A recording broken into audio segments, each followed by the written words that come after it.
It always, good question. It always starts with the script and the director.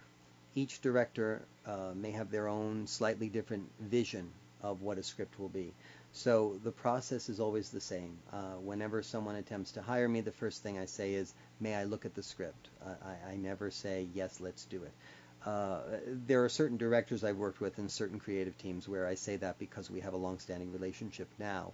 But for the most part, I will always ask to look at the script to make sure there's something that I can bring to it, something that I hear in it or in the director's vision of it that makes sense so that we collaborate together and we're on the same page.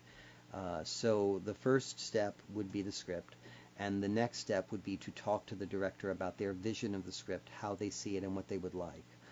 Also, what they're open to in terms of casting possibilities. Are they open to casting persons with disabilities, physical disabilities, whether quadriplegic, paraplegic, people who are hearing impaired or blind, also people of color, occasionally if the script is not racially specified. Based on the story and what it is, I will ask about how open they are to opening to all people of color.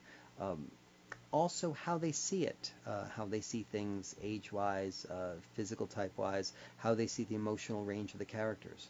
And once that understanding is underway, you can build as big a production as you need to, because at core, at the very center, you're working toward the same thing. Your collaboration can expand outward like ripples in a pond when you throw a pebble in. As long as you're on the same page, and as a casting director, I do my best to fulfill the director's vision as well as the playwright's vision, presuming that those two parties are collaborating as well. There are many. There are many of those. Hmm.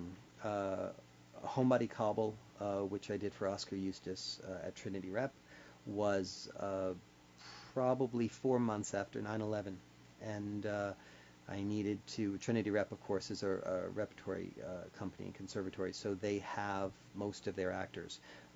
They would hire me to find the things that they did not have existing in their resident company. So, of course, in this case, it was all of the Afghani actors. So, going deeply into the talent pool and the Afghani community right after 9/11 was quite an extraordinary journey. I learned a great deal, and I had very, very extraordinary interactions with these people who were at a great emotional peak in terms of their own lives and their own family.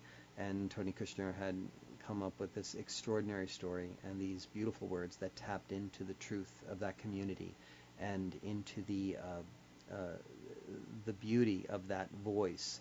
And it was up to me to go and find that voice, and I had to go through many, many people to be able to show Oscar candidates for all of the cast within a 4-hour period. So I did all of the pre-screens myself, and those interactions were extraordinary.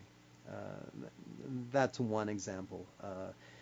Jennifer Kumiyama is a girl who, when I worked on Aladdin with Francesca Zambello, she is quadriplegic, she uses a wheelchair, and we found a spot for her. Currently, I'm casting for Francesca Little House on the Prairie, the musical, and my first idea was Melissa Gilbert, and we talked about it. I called her manager. I asked if it was in the realm of possibility. Had she ever done a musical? He said no.